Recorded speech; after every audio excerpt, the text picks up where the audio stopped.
Hello बच्चों, आप सब कैसे हो? बच्चों, हम पहले पाठ 8 लिंग, वचन, कारक के बारे में पढ़ाई कर रहे थे।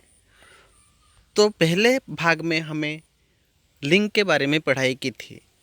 अभी हमें भाग 2 में वचन के बारे में पढ़ाई करनी है। तो आइए बच्चों, हम अभी भाग 2 वचन इसके बारे में पढ़ाई की शुरुआत करते हैं। देखिए बच्चों, इस चित्र में हमें क्या दिखाई दे रहे हैं? इस चित्र में हमें यहाँ पे एक केला दिखाई दे रहा है। यहाँ पे केले का गुच्छा दिखाई दे रहा है। यहाँ पे एक तोता दिखाई दे रहा है। यहाँ पे 3 तोते दिखाई दे रहे हैं। यहाँ पे हमें क्या बच्चों दिखाई दे रहा है? एक तोता और उसके बाद वहाँ पे दूसरे 3 तोते दिखाई दे रहे हैं। उसी तरह यहाँ पे एक केला और दूसरे 4 केले दिखाई दे रहे हैं। तो यहाँ पे हमें क्या, इस चित्र में हमें क्या दर्शाते हैं बच्चों? तो यहाँ पे इस चित्र में हमें यह दर्शाता है कि यह एक केला है। यह हमें यह दर्शाता है कि एक वचन। और यहाँ पे है ये 4 केले हैं। तो यहाँ पे हमें क्या दर्शाते हैं? ये केले बहुवचन दर्शाते हैं। उसी तरह यहाँ पे एक तोता है, यह एक वचन होता है। और यहाँ पे 3 तोते हैं, तो यहाँ पे बहुवचन होता है। तो उसी तरह हमें आज वचन के बारे में पढ़ाई करनी है। देखिए बच्चों, यहाँ पे ऊपर दिए गए चित्रों के नीचे लिखे शब्दों को ध्यान से पढ़ो। देखिए यहाँ पे केला, केले, तोता, तोते। तो केला और तोता शब्दों से उनकी संख्या में एक होने का बोध हो रहा है तथा केले और तोते शब्दों से उनके संख्या में अनेक होने का बोध हो रहा है। एक या अनेक का बोध कराने वाले शब्द वचन कहलाते हैं। देखिए बच्चों, यहाँ पे वचन की परिभाषा दी गई है। तो हम अभी वचन की परिभाषा के बारे में पढ़ाई करेंगे। देखिए बच्चों, यहाँ पे वचन किससे कहते हैं? तो शब्द के जिस रूप से उसके एक या एक से अधिक होने का बोध हो उसे क्या कहते हैं? वचन कहते हैं। क्या कहते हैं? वचन कहते हैं। तो देखिए बच्चों, यहाँ पे वचन के भेद कितने हैं? वचन के भेद 2 है, एक वचन और बहुवचन। यह वचन के भेद हैं। तो देखिए बच्चों, यहाँ पे एक वचन लिखा है। एक वचन किससे कहलाते हैं? तो देखिए यहाँ पे शब्द का वह रूप जो एक प्राणी, एक वस्तु अथवा एक पदार्थ का बोध कराते हैं उसे क्या कहते हैं? उसे एक वचन कहलाते हैं। जैसे यहाँ पे उदाहरण है। उदाहरण में क्या है कि गुलाब के पौधे पर एक फूल खिला है। गुलाब का एक पौधा है, उस पौधे पर क्या खिला है? एक फूल खिला है। फूल खिला है मतलब कितना? एक फूल खिला है, बहुत सारे फूल नहीं खिले हैं। तो यहाँ पे एक वचन का यहाँ पे वाक्य होता है। तो उसी तरह यहाँ पे देखिए बच्चों, मैंने पुस्तकालय से एक पुस्तक ली। मैंने पुस्तकालय से क्या ली? एक पुस्तक ली। पुस्तक कितने ली? एक पुस्तक ली, बहुत सारे पुस्तक नहीं ली है। तो यहाँ पे एक वचन दर्शाते हैं। अभी उसी तरह हमें बहुवचन के बारे में पढ़ाई करनी है। तो बहुवचन किसे कहलाते हैं उसकी परिभाषा के बारे में हम अभी पढ़ाई करते हैं। तो देखिए बच्चों कि जिस शब्द का वह रूप जो दो या दो से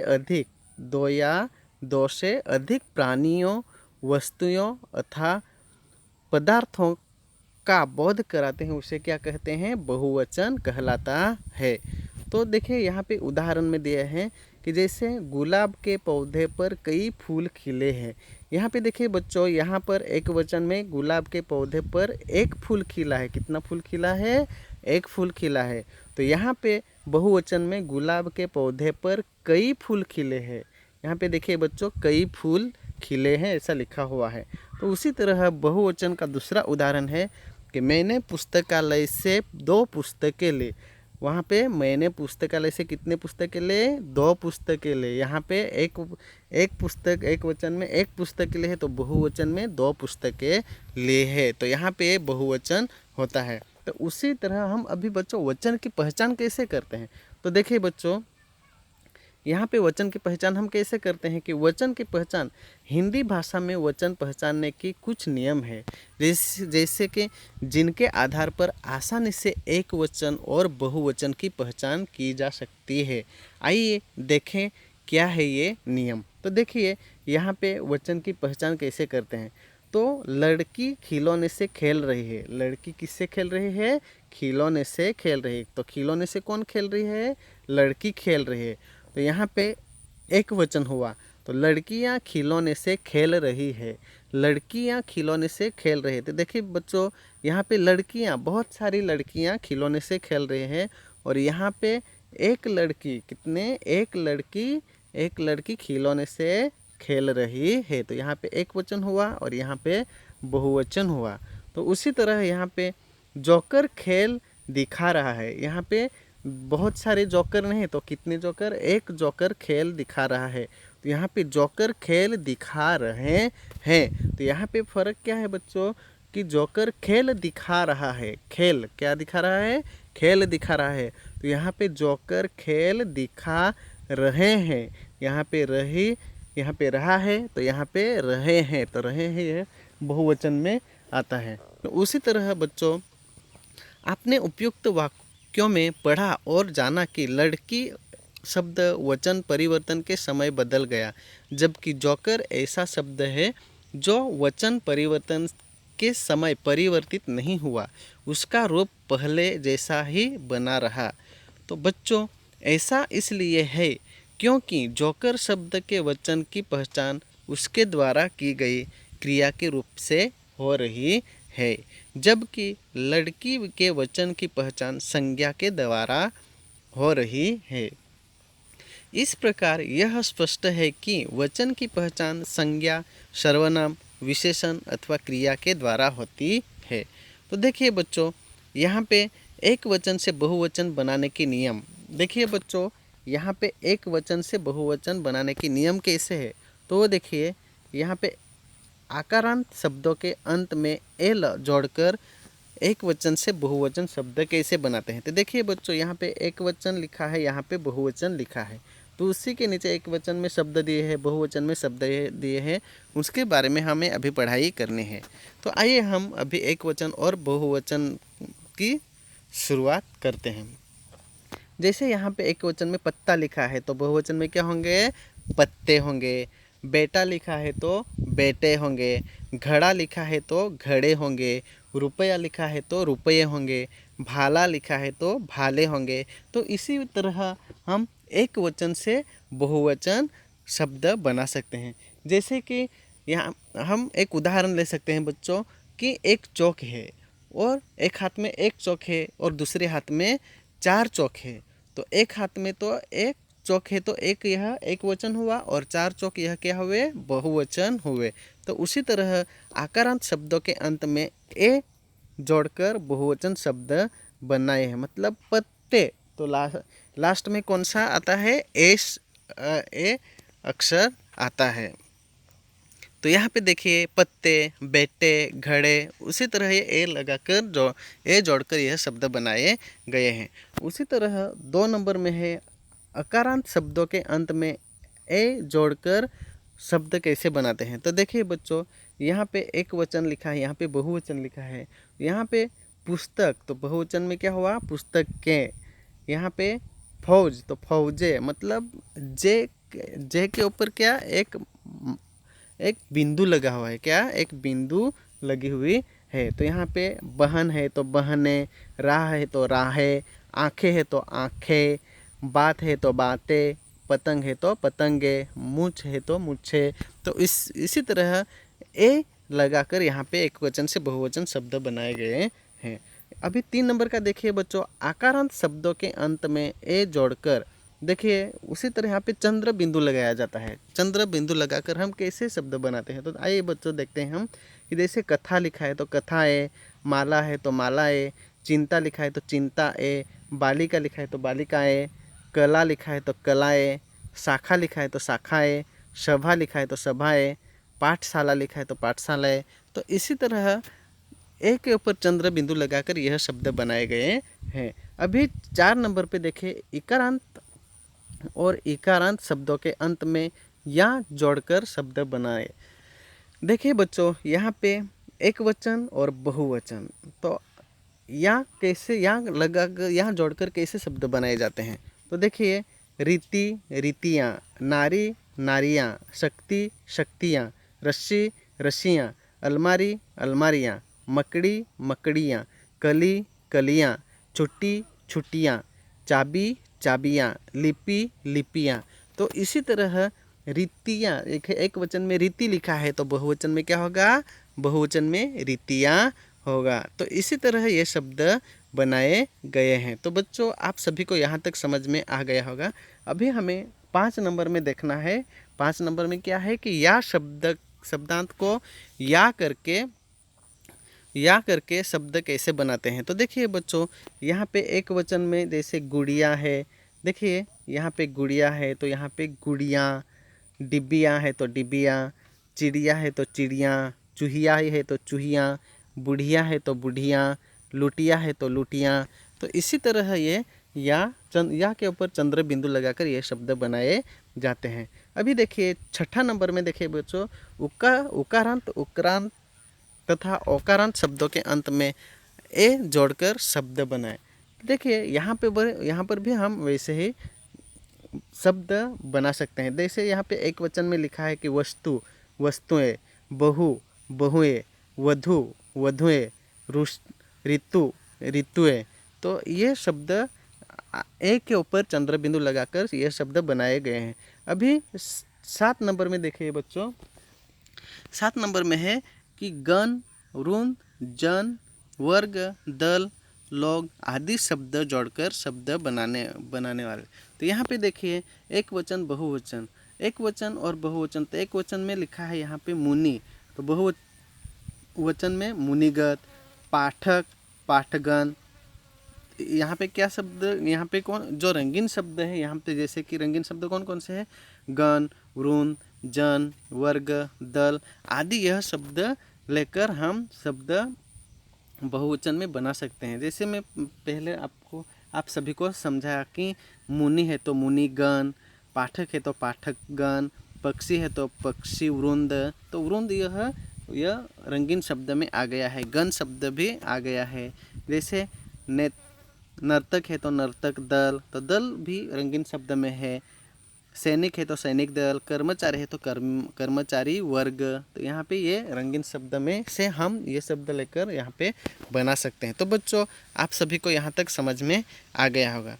अभी देखिए बच्चों, यहाँ पे ये जो हम अभी किसके बारे में पढ़ाई की है, यह हम अभी वचन के बारे में पढ़ाई की है। किसके बारे में, वचन के बारे में पढ़ाई की है।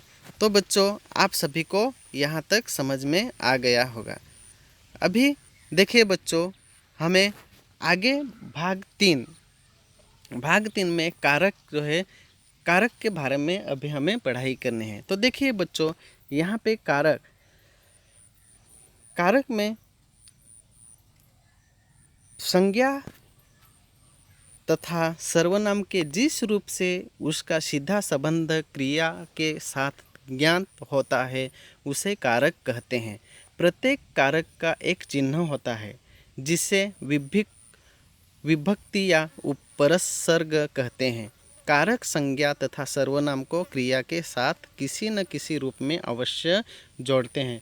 जैसे उदाहरण दिया है कि अभय ने चाकू से सेब काटा। तो अभय ने किससे काटा, चाकू से तो बीच में क्या है, ने और से, यह क्या है, यह कारक शब्द है। क्या है, कारक। तो इस वाक्य में मैं ने से कारक है। यह क्या है, मैं ने से यह कारक है।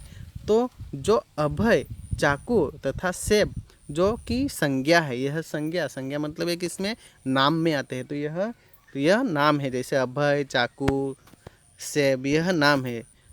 जो कि संज्ञा है का संबंध काटा क्रिया से जोड़ा हुआ है। किससे जोड़ा हुआ है, काटा क्रिया से जुड़ा हुआ है। तो अभी आइए बच्चों, संज्ञा की परिभाषा और कारक की परिभाषा हम पढ़ाई करते हैं। जैसे संज्ञा या सर्वनाम, संज्ञा या सर्वनाम के जिस रूप से क्रिया तथा वाक्य के अन्य शब्दों के साथ संबंध ज्ञात हो उसे क्या कहते हैं? कारक कहते हैं। क्या कहते हैं? कारक कहते हैं। तो कारक के भेद देखिए बच्चों, यहाँ पे कारक के भेद दिए गए हैं। कारक के भेद कितने हैं? 8 भेद है। कितने भेद है? 8 भेद है। कौन कौन से? कर्ता कारक, कर्म कारक, करण कारक, संप्रदान कारक, अपादान कारक, संबंध कारक, अधिकरण कारक और संबोधन कारक। यह कारक के 8 भेद हैं। तो अभी देखिए बच्चों, कारक के भेदों के बारे में हमें पढ़ाई की है। अभी कारक और चिन्ह उपसर्ग कैसे लगाते हैं उसके ऊपर पढ़ाई करते हैं। तो देखिए यहाँ पे कारक लिखा है, यहाँ पर भी कारक लिखा है, यहाँ पे चिन्ह लिखा है, यहाँ पे परसर्ग लिखा हुआ है। तो यहाँ पे देखिए कर्ता कारक पहला में क्या लिखा है? कर्ता। तो दूसरे में कर्ता कारक ने लिखा है। किसने, कौन, किससे। तो देखिए यहाँ पे बच्चों कर्ता, तो यहाँ पे ने आता, ने तो किसने, कौन, किससे। तो यह ऐसे शब्द बनाते हैं। तो कर्ता कारक, अभी कर्ता कारक किससे कहते हैं? देखिए बच्चों, यहाँ पे कर्ता का अर्थ होता है करने वाला। कर्ता का अर्थ क्या होता है? करने वाला। तो देखिए गीता फोगाट ने स्वर्ण पदक जीतकर भारत का सम्मान बढ़ाया। गीता फोगाट, यहाँ पे देखिए गीता फोगाट ने या नाम लिया है। यहाँ पे गीता फोगाट ने स्वर्ण पदक जीतकर भारत का नाम बढ़ाया।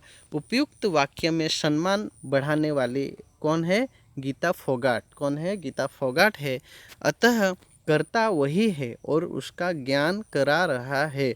ने परसर्ग कर्ता कारक का परसर्ग ने होता है। इस प्रकार जैसे कर्ता कारक की परिभाषा क्या है, तो आइए बच्चों कर्ता कारक की परिभाषा के बारे में हम अभी पढ़ाई करते हैं।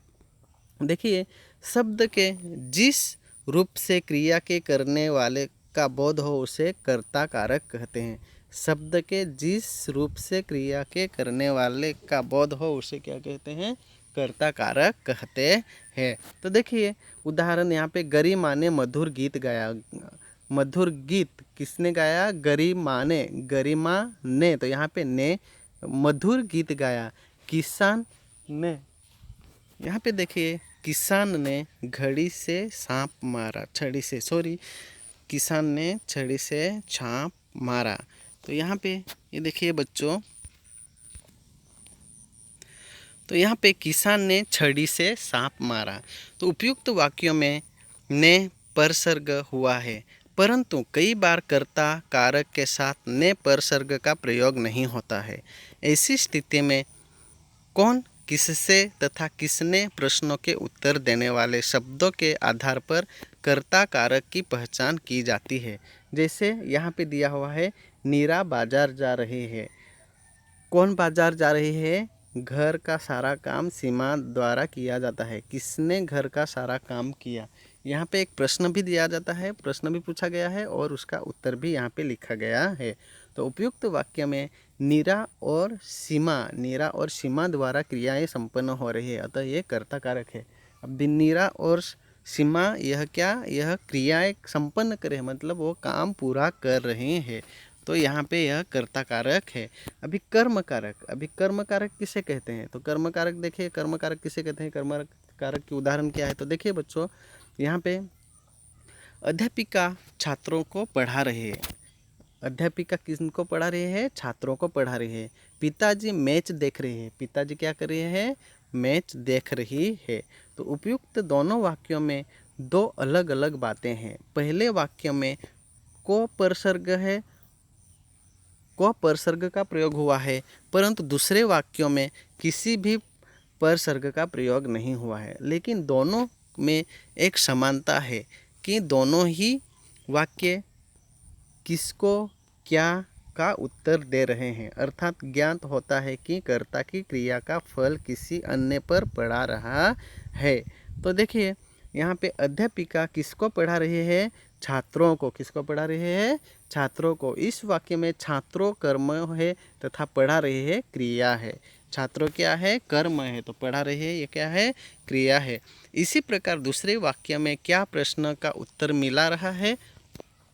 यहाँ पे क्या प्रश्न का उत्तर मिल रहा है? जैसे उदाहरण में है पिताजी क्या देख रहे हैं, तो यहाँ पे पिताजी क्या देख रहे हैं? मैच देख रहे हैं। क्या देख रहे हैं?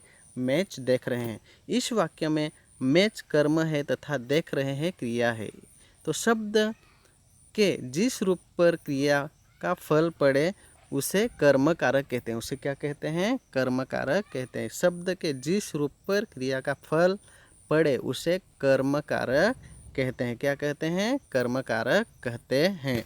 कर्म कारक का परसर्ग होता है। कर्म कारक का क्या होता है? परसर्ग को परसर्ग को होता है। कर्म की पहचान के लिए क्रिया के साथ क्या किसको लगाकर प्रश्न करने का जो उत्तर आता है वही कर्म होता है। जैसे यहाँ पे उदाहरण दिया है कि छात्रा उत्तर लिख रही है। छात्रा उत्तर लिख रहे हैं तो छात्रा क्या लिख रहे हैं? तो यहाँ पे उत्तर लिख रहे हैं। क्या लिख रहे हैं? छात्रा उत्तर लिख रहे हैं। छात्रा क्या लिख रहे हैं? छात्रा उत्तर लिख रही है।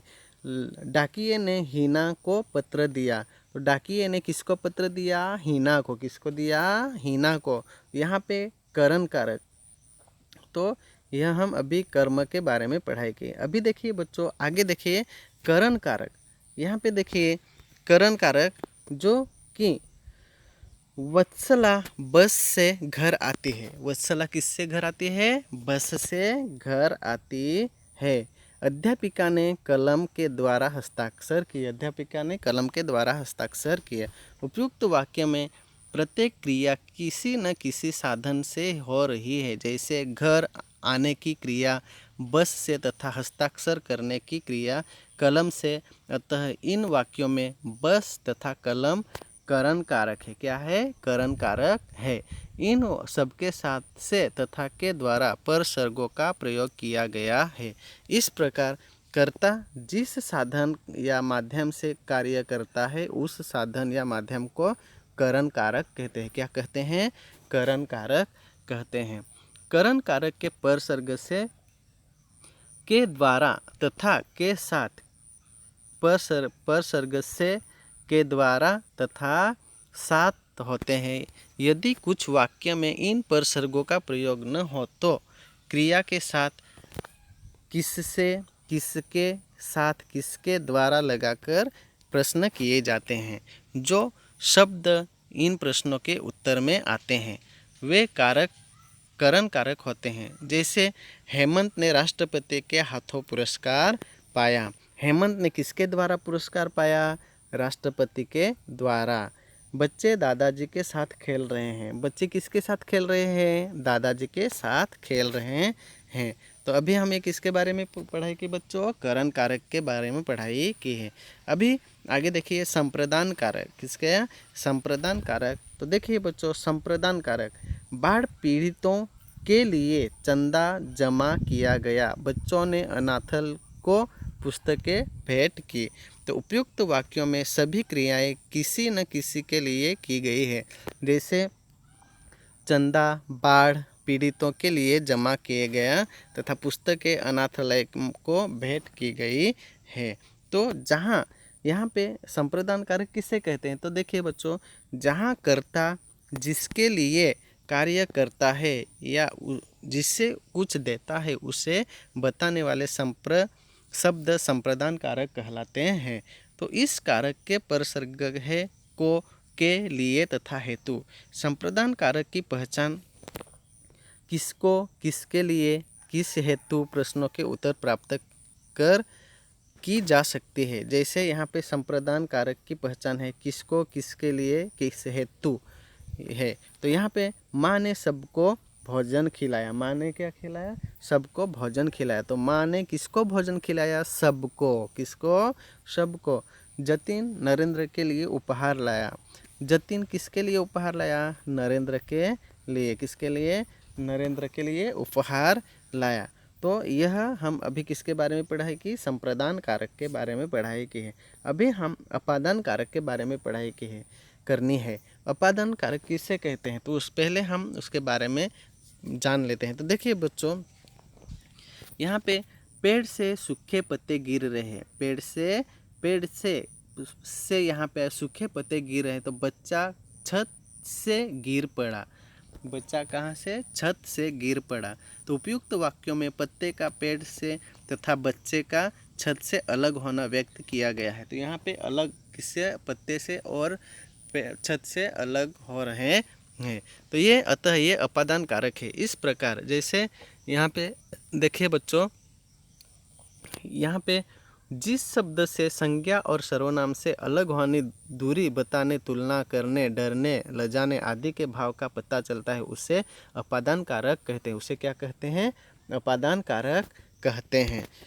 तो यहाँ पे देखिए अपादान कारक का परसर्ग से होता है। तो अलग होने, गंगा हिमालय से निकलती है। अलग होने जैसे गंगा हिमालय से निकलती है। दूरी बताने, मेरे पिताजी कोलकाता से दिल्ली पहुँचे। तो यहाँ पे अलग होने तक गंगा हिमालय से निकलकर वह अलग हो जाती है।